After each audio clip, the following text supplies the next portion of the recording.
Merong isang Japanese boxer na sa aking paningin ay mas matindi pa kay Naoya Inoue ang kumawawa at brutal na nag-knockout kay Marlon Tapales sa Super Bantamweight Division.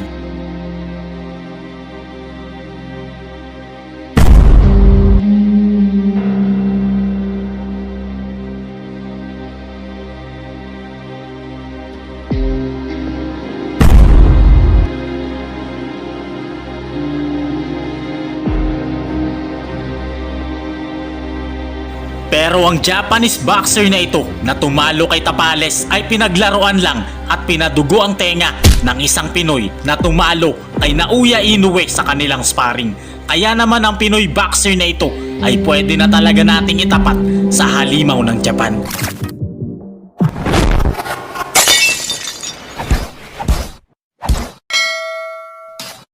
Si Japit Lefranc Deogracias Llamado o mas kilala bilang Japit Llamado ay isang Pilipino-American na nakabase sa Long Beach, California.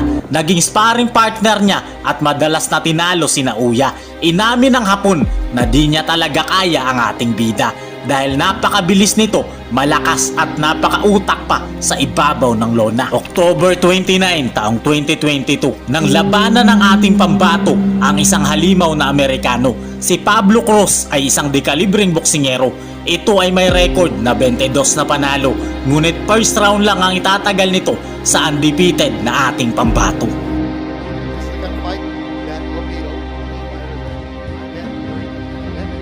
Going upstairs, he's tagging up. Lamito usually is patient. Now today he's coming out very aggressive. And he's going to the body, going upstairs. His opponent, Cruz, has not recovered. And he's getting tagged with 1-2 by Lamito. And he's tagging him over and over. And Ray Corona jumps in and the kid came out. You told me. Sa kabilang banda naman, merong isang Hapon na boksingero ang lumaban noon kay Marlon Tapales. Ito ay si Ryosuke Iwasa, ang tinaguriang Hapon na boksingero na mas magaling pa kay Naoya. At kinawawa niya talaga si Marlon Tapales sa kanilang naging laban. Bumagsak si Tapales sa round 3 at brutal knockout ang inabot nito sa round 11.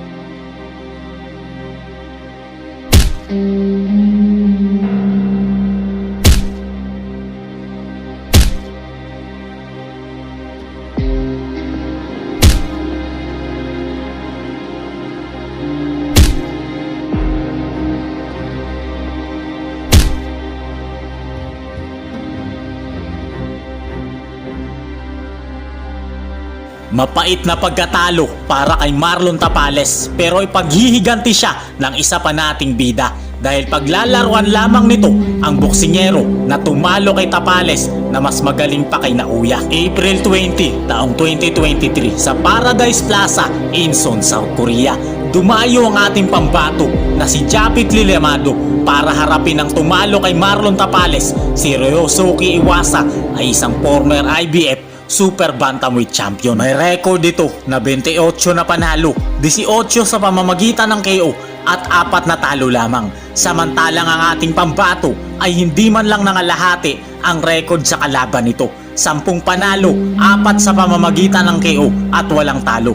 Bagamat undefeated ay underdog po talaga ang ating pambato dahil sa pagiging bagito nito. Round number 1, napakatapang na mukha ng Hapon na boksingero. Gusto niya kagad tapusin ang ating pambato. Pero nagulat talaga ang Hapon na kalaban dahil malamay weather ang galawan ni Kabayan. Laging nasasapul ang Hapon na kalaban at hindi niya matamaan ang ating kababayan.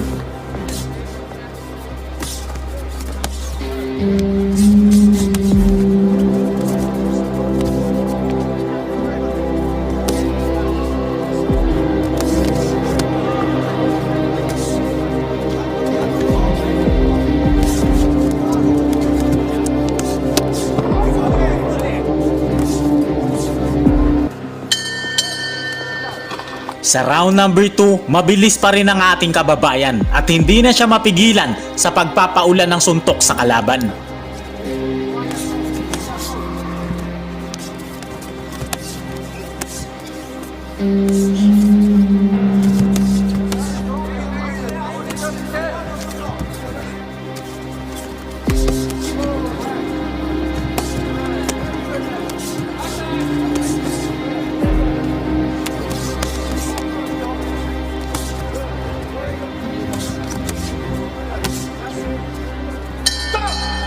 Round number 3, bugbog sarado na ang inabot ng Hapon na boksingero mula sa ating pambato. Mabilis talaga si Lamedo habang hindi na siya matamaan ng Hapon na boksingero.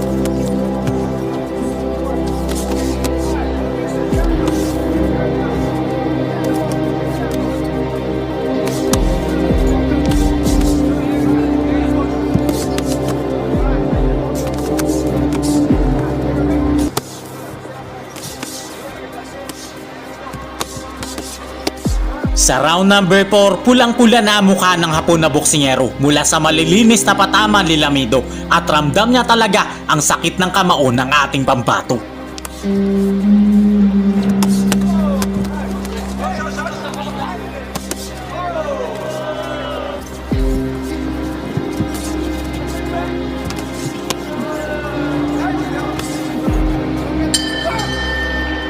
Round number 5, halatado na ang pagod ng Hapon na kalaban ni Lamedo. Palagi pa rin itong nasasapul ng ating pambato.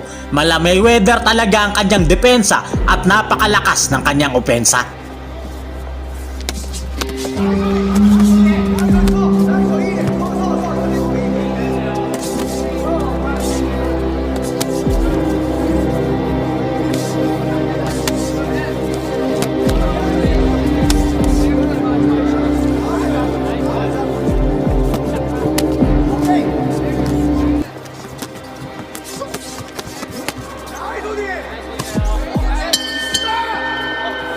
Sa round number 6, ganado pa rin si Lamedo at pinaglalaruan na lamang niya ang Hapon na kalaban nito. Puro powerful na suntok naman ang pinakawala ng ating pambato na naging dahilan ng pagdugo ng tenga ng kalaban nito.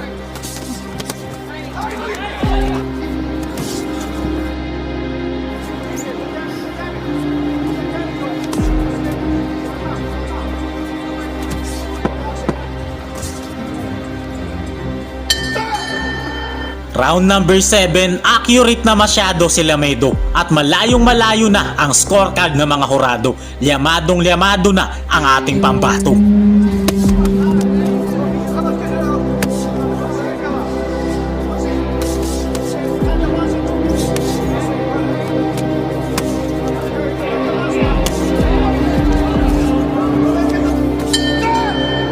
Sa round number 8, bakas na sa mukha ng Hapon ang lakas ng kamao ng ating pambato habang hindi naman nagbago ang galawan ni Lamedo. Napakahusay ng ating pambato at nagmukhang mahina ang halimaw na Hapon na kalaban nito.